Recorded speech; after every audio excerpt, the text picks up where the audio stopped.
Welcome to Samba Samba. Enjoy the video. You start by confirming the essentials.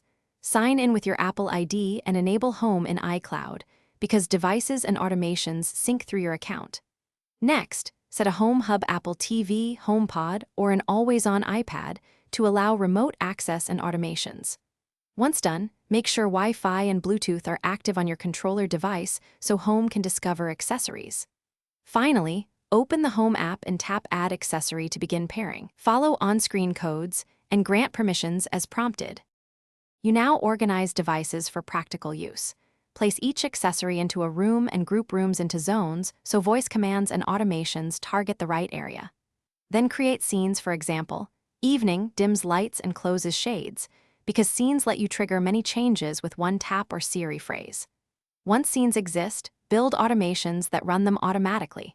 Time of day, when the first person arrives, or when a sensor detects motion. Make sure to test each automation and adjust device delays or conditional requirements. You finish by verifying remote access and voice control. Ask Siri to run a scene from outside the home and open the Home app remotely. Keep devices updated, hub and accessories to ensure stability because firmware fixes interoperability problems. If something fails, power cycle the Home Hub first, then try resetting or repairing the accessory. Many connection issues clear that way. One key troubleshooting tip: if a specific accessory won't respond, remove it. Reboot the accessory and add it back while standing near the hub to ensure a fresh, reliable pair. Thanks for watching. Consider subscribing if we helped you.